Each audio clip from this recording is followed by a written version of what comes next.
Hello, class. I'm hoping it's a wonderful day like it is today in Virginia Beach. It's a beautiful, sunny, but cool day, but beautiful anyway. I want to talk to you about Chapter 9. Chapter 9 is about co-occurring disorders in addiction treatment. I want to just go through some of the highlights, and we can get together later and talk more about the details of this chapter in class.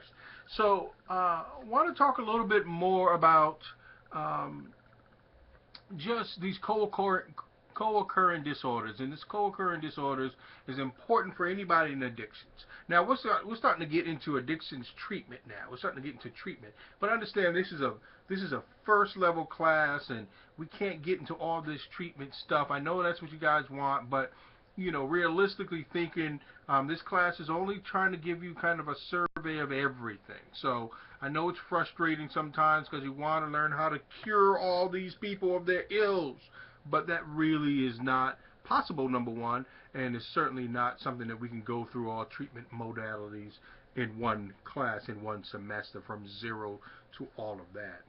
So I want to go through some of the co-occurring issues. You really need to understand that when you have a person who comes into your office with an addiction issue, it's generally not just the addictions, it's generally a mental health issue too. Um, but people with co-occurring disorders generally, the research says that they get poorer treatment outcomes and higher costs. Um, Integrative treatment has been the exception. Um, People don't know how to handle it when they do recognize that they have an addiction and maybe they have anxiety or have depression or whatever. They either treat one or the other, and there's always which do you treat first kind of issue that comes up. But the prevalence of this has to change because it's very prevalent for folks to have dual diagnosis. Now, I'm using this word dual diagnosis because it's still in the community, even though, folks, we want to get rid of that word dual diagnosis because that indicates two diagnoses, indicates usually a substance abuse and a mental health one, when really it can be multiple substance abuse, multiple mental health abuse, and could be nothing to do with addictions counseling. So we use the word co-occurring, and co-occurring means that they're occurring at the same time. We still don't know which is first, but 25 to 30% of alcoholics experience depression and anxiety. 25% of suicides are by chronic alcoholics. 64% of respondents to addictions have co-occurring disorders. So what I'm trying to say is that co-occurring is the norm, not the exception. It's the norm. So you have to assess. The problem is, again, I probably joked with you guys about this. As counselors, we rely too much on our intuition and not enough on assessment tests. And we went through some of the assessments last chapter, I think. And we need to use those assessments so we can determine what the co-occurring issue is. Um, when you're assessing somebody for an addiction, no matter if it's mild or severe, there's some common things. The common things are compulsive use despite negative consequences. Those are kind of these common things that happen. Um, Impulsive, compulsive, two different words. Impulsive, I think that's where we start with, and then it becomes compulsive, and compulsive is much more of you have no control, obviously. It's just compulsive, you have no control over it. Still, knowing all this we know about co-occurring disorders, we still don't do enough assessments. We still don't have enough training in co-occurring. That's why you guys are best served. When people ask me, I don't know how to do counseling with addicts or people who are struggling with addictions, I say, yeah, you do. You're a counselor first. You're a mental health counselor first. and then whatever the issue is, you come aside of that. Now, it might be the addiction is first, but you're a mental health counselor first, and if it's bipolar, if it's depression or whatever, you're still a mental health counselor. So stop seeing these clients as different. Okay? There's a study put together, and they have it in your book. There's a study put together where if you had a diagnosis of let's say depression and anxiety, or something more severe like bipolar, you would treat it better than you were if you had addictions diagnosis. Do you understand? Because people think that this clientele is different, and they treat them different. They're more confrontive. They're less understanding. All of those things, I keep trying to tell you guys that you are a counselor first, and whatever the issue is second. Now, you need to be trained on those issues, but still, you're a mental health counselor first. Okay, I'll be saying that a million more times. So what comes first? When you talk about co-occurring, the problem is what comes first. What do you treat first? What is up with that? And that's a question that you need to kind of think about. When you have somebody that's depressed and you have somebody who is abusing a drug, whichever it is, or having some behaviors or abusing some behaviors that are destructive in their lives, what comes first? The short answer is it doesn't matter. The short answer is you got to get them clean first, and that's usually the addictions part. And then when you get them clean and lucid, then you can start using your assessments and getting collaborated information in order to determine which one came first, and then you make a determination of what you're going to work on. Now, you want to figure out if they have a consumption issue, okay, consumption issue, or if they have an addictions or substance abuse issue. Okay, that's when you do the assessments. That's when you take a history. That's when you do all those things. But the first thing you're going to do is going to detox them and get them clean, number one, so you can see what's up. And secondly, you want to have some medical treatment for them too. And then that would lead you closer towards which came first. But again, to me, it doesn't matter which comes first, and I don't worry about that as much. I worry about, okay, what's prevalent today and what do they need to work on today, because your client will generally tell you. The good news is you can ask your client. That's really the good news. Ask your client what came first, and he or she can tell you. But they got to be kind of clean for a little while first. So that's why I say the addiction first. Work on the addiction first, to get them clean and able to be lucid and have good conversations and remember things and be a good, insightful client who can help you to figure out what they want to do next. Now, there's some cultural issues in terms of your assessments, right? We've got to know about these cultural issues. There are some folks, particularly ethnic minorities, who are culturally misdiagnosed because of the way they respond.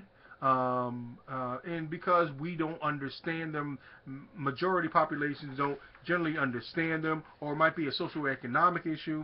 There are issues like, if you're a Native American and you're talking about having visions and your spirituality, and talking about your spirituality, which is outside the realm of a traditional Christian spirituality, then we may say that they have some problems in terms of delusions. You may have a homeless person. I work with a lot of homeless people, and you may have a homeless person who seems paranoid. And I tell people all the time, go sleep outside for a night, and you'll see how paranoid you are. Okay? So sometimes it's non-clinical paranoia, meaning that in order to live outside, you need to be a little jumpy and think something's around the corner, because it's self-preservation. When you have clients who may or may not trust the world, maybe they've been marginalized, discriminated against, or what have you. Again, you may think they're paranoid when really they're not paranoid. They more have this non-clinical paranoia that can lead, obviously, to paranoia, but we certainly got to be careful with that. The other thing is sometimes, and medical doctors have this problem, is certain groups like an Asian population, and this is generally speaking and typically speaking, okay, folks, but Asian population, they see their mental health, but it manifests themselves in physical bodies. So they go to the doctor, and the doctor's like, you don't have a physical ailment. But that is really what they feel in their soul, in their bodies, but it's really a mental health issue. And a lot of that comes from, it's not acceptable to have mental health issues. So they may report other things. So you got to understand the cultural parts that go on in terms of assessment, particularly in this business of addictions counseling.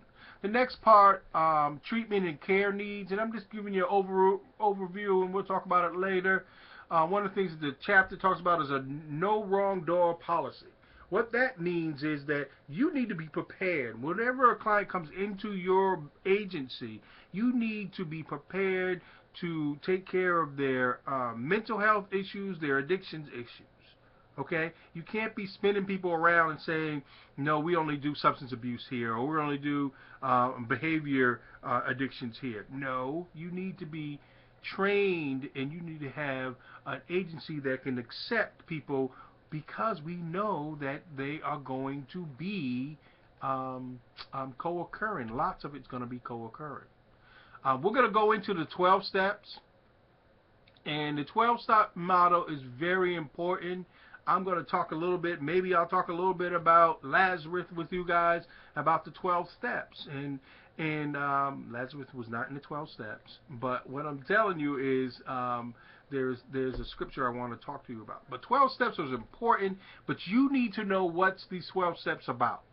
You need to know what these recovery groups are about. That's why you guys are going into these groups. You should not be sending people into these 12-step programs and not knowing what they are and what they do in these 12 steps. You should know the ones in your community. You should know who's doing what and what kind of meaning it is. You should know if this one is much more Christian and this one is much more secular. You should know if this one is much more professional and this one is much more blue collar or even low income. You should know that stuff. The treatment of this disease, all the theories that you know now can be applied into the treatment of addicts, treatment of abusers. It can be applied. Obviously, or not obviously, but cognitive behavioral is the area, the strength of addictions counseling. You need to know that. But solution focus can work. Any of your other theories can work. Narrative therapy. I use narrative therapy. Ask me about that one day in class. I have a lot of fun with narrative therapy. So know all your theories. Your theories will work in this area. Of course, we focus on CBT, but we can do all kinds of things in this area. Now, one of the questions you're going to get with this, folks, you're going to get a lot of questions, particularly for you guys who are not experienced or not in recovery. They're going to say, well, ask you, what do you know about drugs? They're going to ask you things like, how many times have you used, and can you tell me more about yourself? And they want to, really they want to just bond with you a little bit, but some of it's manipulative too. They want to kind of bring you down a peg or two and say you don't know what you're talking about. So be careful when those questions come up, because they will come up, and you have to understand them well.